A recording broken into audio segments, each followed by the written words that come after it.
ډیرو محترمو او عزتمندو مسلمانانو وروڼو خویانو، نن یو انتهایی اسانه وظیفه د رشتې دپاره ده.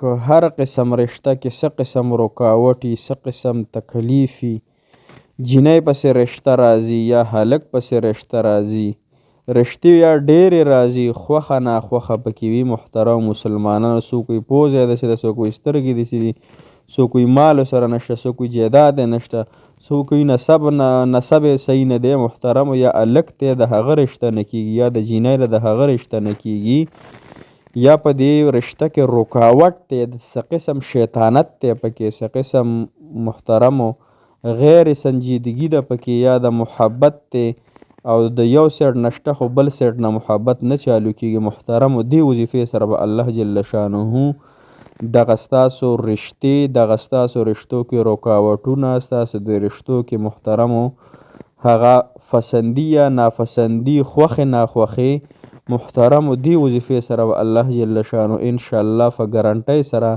د الله تعالی کلام دی، نو د الله تعالی کلام کې ډېر طاقت دی. یو وړوکی آیات ته ښیم انشاءالله، دا آیات تاسو وایئ او په دې طریقې سره یې وایئ او صرف 112 پیرې، 112 پیرې دا آیات تاسو پابندۍ سره شروع کړئ. انشاءالله چې زه تاسو ته دا خبره د دې ځای نه په ډېر یقین سره د الله تعالی په حکم سره کوم چې الله تعالی وغواړي، نو انشاءالله چې دې عمل سره به الله تعالی ستاسو دغه د رشتې د بندشونه، رکاوټونه بندې مخې. محترمو، د بچو دپاره دا ووایئ، د خپلو د خپلو زامنو دپاره، د خپلو وروڼو دپاره، د خپلو خویندو دپاره، د خپلو بچیانو دپاره چې هغوی رشته وشي. محترمو، ځکه دا رشته ډېر زیات بهترین څیز دی. دې سره د الله تعالی د انسان ایمان محفوظ کي، د ګناهونو نه انسان بچ شي. او دې وخت کې ډېر هلکان او ډېرې جینکۍ خاص کر په دې انتظار باندې دي چې کم سیټ نه به یو ښه رشته راشي او الله تعالی به ورسره زما نکاح وکړي، زما کور به آباد شي. محترمو، دا د هرې جینۍ په زړه باندې ارمان وي چې نیک هلک راته الله میلاو کړي چې زما د زړه او زما د خولې وي او ما سره ډېر محبت کوي او زما ښکلی کور آباد شي، بچي مې شي. نو محترمو، انشاءالله دا وظیفه دغه خپلو بچیانو دپاره تاسو وکئ که هغوی نشئ کولی، یا خپلو زامنو دپاره چې تاسو په رشتو پسې ګرځئ، رشته یې نه کېږي، یا څوک یې درله درکوي نه، یو ځای هم خوښ دی هغه نه کېږي. محترمو، انشاءالله چې الله جل شانه په فضل سره به دا ټول مسایل د رشتې او د محبت والا دې سره الله تعالی ختموي. السلام علیکم ورحمت الله وبرکاته. ډېرو محترمو، عزتمندو او قدرمندو مسلمانانو وروڼو خویندو، انشاءالله تاسو به روغ جوړ یې، په صحت کې به یې الله تعالی مو خوشحاله ساتي. الله تعالی ستاسو د زړه تمام حاجتونه پوره کړي، خصوصا د هغې تورسرو جوانانو، جینکو او هلکانو چې د هغوی وسه پورې ودونه د څه وجې باندې نه دي شوي، یا د هغوی خالصې نکاحګانې د محبتونه نه دي حاصل شوي. الله جل شانه دې په هغوی خپل خصوصي رحم وکړي او فضل وکړي چې الله تعالی د هغوی رشته وکړي. محترمو، دا وظیفه چې کومه ده، دا د قرآن آیات دی او کیدای شي دا آیات تاسو د دې تلاوت کړی هم وي، لہذا که چېرته م نه وي کړی نو انشاءالله دا یو شپږ ټکي دي. محترمو، دا تاسو شروع کړئ په دې طریقه باندې، کومه طریقه چې راته زه ښیم تاسو وینئ انشاءالله د الله تعالی په فضل سره. آیات دا د محترمو انشاءالله تاسو که په سکرین باندې هم زه ښایمه، خو تاسو دې ته غوږ شئ. بسم الله الرحمن الرحیم. ربي انی لما انزلت الی من خیر فقیر. محترم، ډېره انتهایی پاورفول وظیفه ده د الله تعالی د کلام. ربي انی لما انزلت الی من خیر فقیر. د تاسو شروع کړئ انشاءالله. دا په 20مه سپاره کې سورة القصص کې آیات نمبر 24 دی، 40 نمبر آیات دی په 20مه سپاره کې سورة القصص. د دې ترجمه څه ده، معنی سره د دې آیاتو بیرته ویمه چې څو پیرې به او کم وخت کې به وې. ای الله، دا اوس وخت چې یا الله دا کم چې اوس وخت دی، دا کم نعمت چې تا ماله راکړی مالک الله، د دې زه څه حاجتمن یم الله زه فقیر یم، زه حاجتمند یم الله، زما دا حاجت ته ډېر ضرورت دی، زما د نکاح ته دا زما د ژوند اهمه مسله ده الله، زما د محبت د اهمه مسله دې دپاره الله چې زما کور آباد شي، زما نسل سیوا شي، او دې دپاره الله چې د جناب محمد رسول الله صلی الله علیه وسلم امت سیوا شي الله. زما دا ضرورت پوره کړي الله چې زما ګناه نه زه خلاص شم، زه د هغه قسمه قسم آفتونو نه خلاص شم او د غیر محرمو سره نه خبرو نه خلاص شم. دغه رنګې مسلمانانو انشاءالله فایده یې دا د محترمو تاسو دې ته غوږ شئ. د کمې جینۍ چې رشته نه راځي یا یې رشته راځي خو فسن نه راځي، یعنی څوک وایي پوزه یې غټه ده، څوک وایي سترګې یې غټې دي، څوک وایي چوچنې دي، څوک وایي مخ یې تیر سري دي. محترمو یا هلک دی، څوک وایي لنډی دی، څوک وایي دنګ دی، څوک وایي پوزه یې داسې ده، څوک وایي ښکلی نه دی.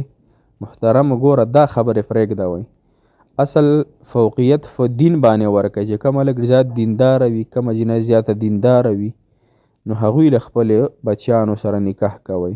کو ډېر زیات سرمایه‌داره شي او ډېر امیر شي که نه نو هغه خو محترم هغه خو بعضې خلک پکې ډېر ښه راځي، خو لیکن تاسو دا ګوره د نبي پاک وسلم حدیث دی چې تاسو کله بچی ورکوئ یا دغه کوئ نو په حسب نسب او په مال او دولت په دې باندې زیات تاسو فوکس مه کوئ، د په دې باندې زیات سوچ مه کوئ، تاسو په دې سوچ کوئ چې دا لږ دینداره دی او که نه دی. ګوره دینداره هر کله چې وي د ښځې حقوقو ته معلوم وي، صحیح شوه که نه، نو هغه یا هلک دی هغه د حقوق د ښځې معلوم وي یا جینۍ د هغې د حقوق معلوم وي نو دې سره به دوه فایدې وشي. یو دا چې تا ته به خپل حقوق پوره میلاو شي، بل دا چې ستا اولاد به دینداره وي، د اولاد بیبي سره دغه اولاد دغه نیکعمله جینۍ ته وکړه نو ستا اولاد به ورسره نیکوکار وي، هغوی ته مونځ ښیي، هغوی ته به تلاوت ښیي، هغوی ته به قسمه قسم مسایل ښیي کوم چې روزمره سره تعلق ساتي. محترمو دغه رنګې دا آیات په تاسو 112 مرتبه دا به تاسو وایئ ها، او درې فیرې به ورسره سورة الضحا وایئ ها.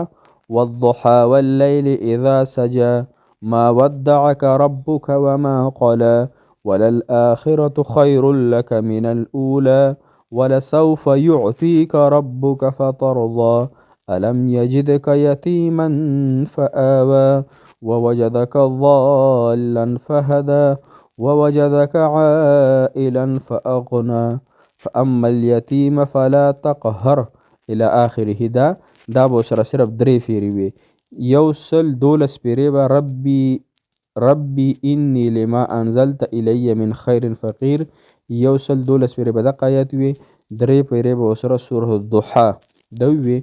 او دا عمل به د هرې میاشتې په شروع کې، اوس میاشت شروع کېدو واله ده، اسلامي میاشت هم شروع کېدو واله ده او دا بل هم شروع کېدو واله ده، نو د اسلامي میاشت یا د داسې قمري میاشت دا کوم چې 2025 شروع کېږي او جنوري شروع کېږي او اسلامي میاشت کومه د عربي اوس دغه ده نو دې پسې رجب شروع کېږي، اوس زکات میاشت چې ورته وایي بختوره میاشت نو دا شروع کېږي. نو دغې ورځو کې به 11 ورځې مسلسل دا وظیفه تاسو وکئ. بیا چې بله میاشت دې میاشت کې د رشته ونه شوه نو بله میاشت کې بیا 11 ورځې مسلسل دا عمل وکئ او په درېیمه میاشت کې بیا مسلسل 11 پیرې دا عمل وکئ. انشاءالله 3 میاشتې شوي او 11 ورځې شوي، یعنی صرف په 11 ورځو کې هر لومبنۍ میاشت شروع کېدو 1 2 3 4 5 6 7 8 9 10 11 تاریخه پورې به روزانه دا عمل کې 112 پیرې به دغه آیات وي ربي إني لما أنزلت إلي من خير فقير او 3 پیرې به سره سورة الضحا وي او 3 میاشتې به کې، خو 3 میاشتې کې په لومبني 11 ورځو کې دا وظیفه تاسو کوئ. انشاءالله تاسو یقین په الله وکړئ چې ډېر زیات انتهایی پاورفول او بهترین عمل دی، نو تاسو خامخا دا وکړئ. محترم مسلمانانو د نورو مسلمانانو سره هم شریک کړئ دپاره د دې چې نورو خلکو ته هم هغه فایده ورسي یا داسې زنانه وي ستاسو په سوچ سمج کې رشته کې ګاونډ کې خپلوالۍ کې هغوی ته هم زما دا پیغام ورسوئ چې هغوی هم د خپلو دغه بندو نکاحګانو او بند رشتو دپاره دا وظیفه شروع کړي. الله تعالی مو د زړه مرادونه پوره کړه. جزاک الله خیره، احسن الجزا.